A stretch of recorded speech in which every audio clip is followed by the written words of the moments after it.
Here's a few defense DST units.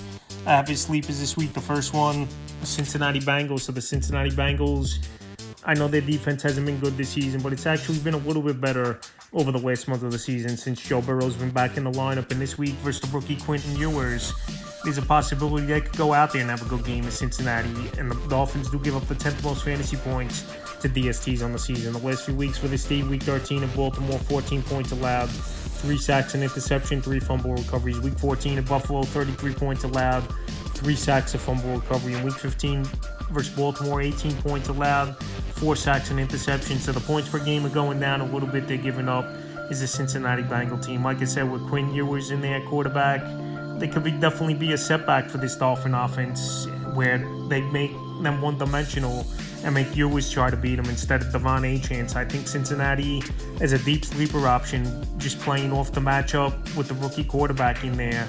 Available in 96% of fantasy leagues. Next DST is the Atlanta Falcons. So the Falcons, I know they give up their points this season, but they do get to the quarterback and create some turnovers. And this week it's a good matchup on paper at Arizona that gives up the 7th most fantasy points to defenses on the season. So the last few weeks for the Falcons, 13 at the Jets, 27 points allowed, 2 sacks. Week 14 versus Seattle, 37 points allowed, 2 sacks and interception. Week 15 at Tampa, 28 points allowed, 5 sacks and interception. So this week, like I said, it's a decent streaming option.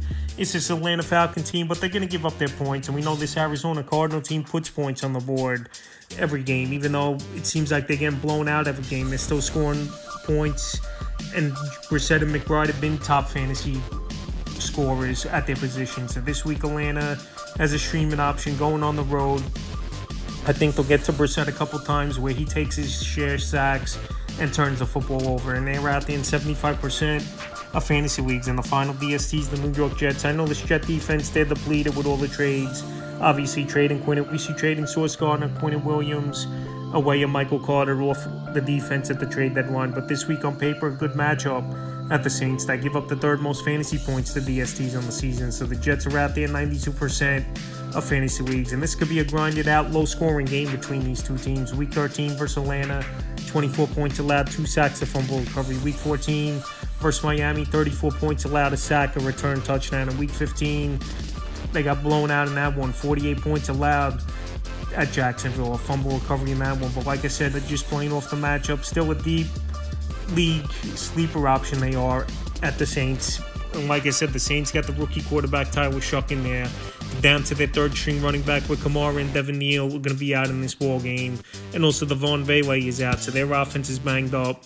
And this Jet defense, I think, could go into New Orleans and keep it a respectable game. And this New York Jet defense, just going off the matchup and the injuries, I think could be a decent sleeper option. This week sets a few defense DST units. I have his sleepers for week 16 of the fantasy football season.